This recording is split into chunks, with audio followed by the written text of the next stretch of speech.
söylemek istiyorum. Kürtçe diye bir dil yok. Televizyoncu yok mu konuşacak? Size laf söyledi beyler. Atın bu adamı! Kürt diye bir şey yok.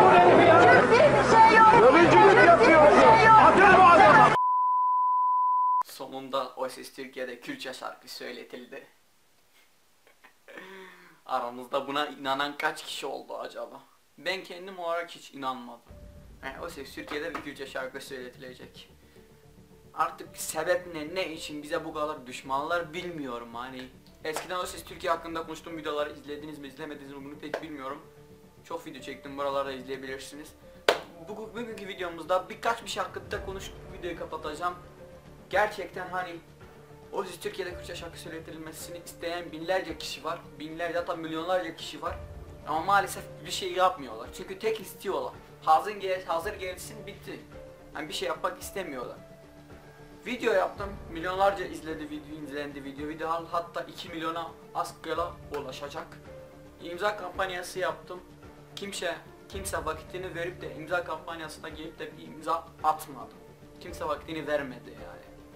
Maalesef biz Kürtler tek istiyoruz. İstediğimiz şeyin içinde hiçbir şey yapmadan gelsin diyoruz.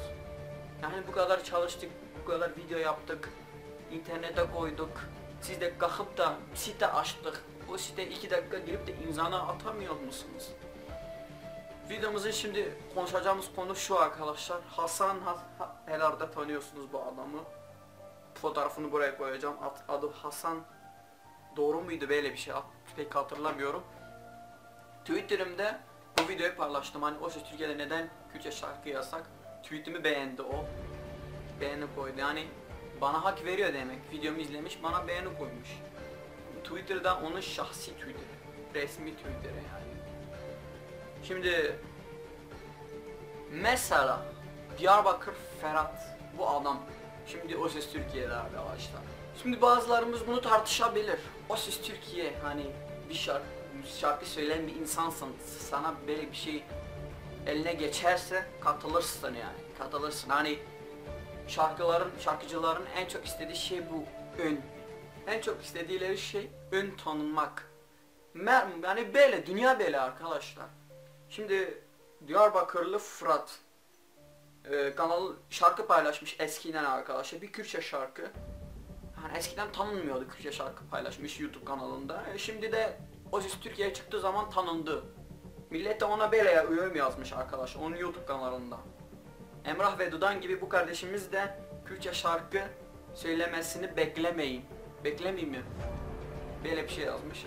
Adam da onun resmi kanalı, YouTube kanalı kalp koymuş. Yani bu yorumu görmüş. Hani görüyorum sizin yorumunuzu ama elimden pek bir şey çıkmıyor. Çünkü yasak. Öyle bir izin yok. Birisi de yazmış ki abi O Ses Türkiye'de Kürtçe şarkı söyler misin? Yoruma kalp koymuş. Yani görüyor yorumları. Maalesef hani O Ses Türkiye'de şampiyon çıkan çok kişiler, tanınan kişiler mesela O Ses Türkiye'den sonra ya da öncesinden Kürtçe şarkı hep söylüyorlardı.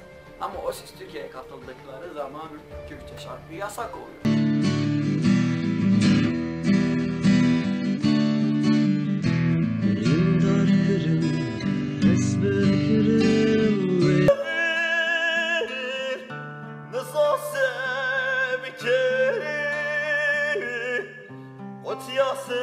Geli gandiyalo jiralo mahole zıkaylı sanırım ki gazalyamin sordu şükümadın la la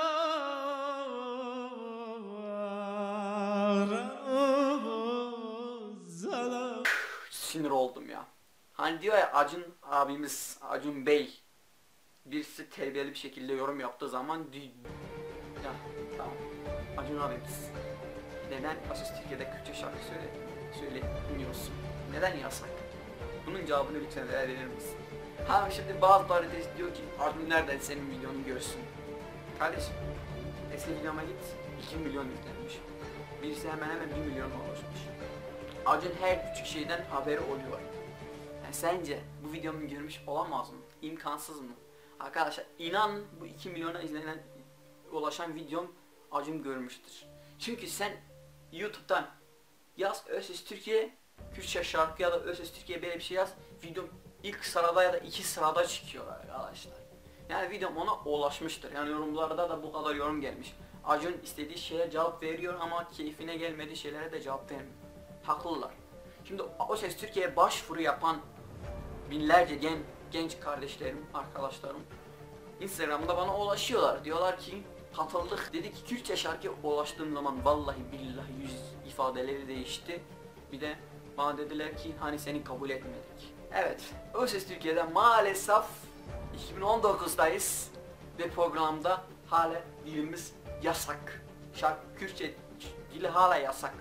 Şarkı Kürtçe söylemek hala yasak. Kürtçe olsun, Zazaca olsun, Kormancı olsun, Sorani olsun, işte bu ayrı şiveler olsun. Yasak. Yasak yani. Gerçekten gülüyorum, sinirden gülüyorum çünkü nerede? Mantık nerede?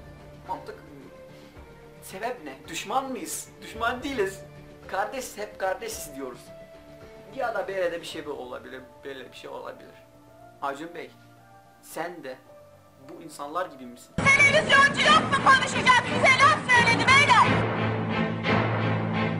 Atın bu adamı. Bir şey yok. Bir şey yok. Dövücülük yapıyorsun. Atın bu adamı. Şunu demek istiyorum. Kürtçe diye bir dil yok. Hani Kürtçe dil diye bir dil yok, Kürtçe diye bir ırk yok diyenler arasında mısın? Hı, olabilir mi?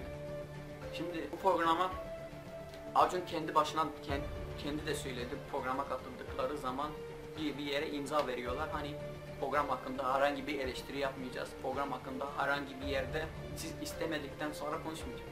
Onun için programa katılan Kürt arkadaşlarım hiçbir şey söylemiyorlar. Çünkü zararlı çıkacaklar biliyorlar. İmza atmışlar bir yere.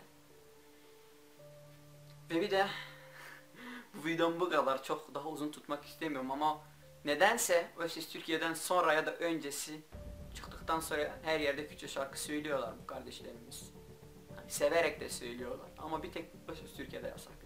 Beğenmeyi ve like atmayı ve abone olmayı ve fikirlerinizi paylaşmayı ve lütfen artık Allah için, Muhammed için buradaki çıkan etiketlerden ya da alttan bulabilirsin. Siteye gir ve imzanı at. Kürtçe şarkı istiyoruz. Neden yok? Neden yasak? Sebep ne? Bu programın adı O Ses Türkiye değil mi? Türkiye'de yaşayan tüm millete ait değil mi? Rusça söyletildi, İngilizce, Fransızca. Her dilden söyletildi. Buna karşı değiliz ama neden Kürtçe yasak? Allah'a emanet olun. Selamun Aleyküm.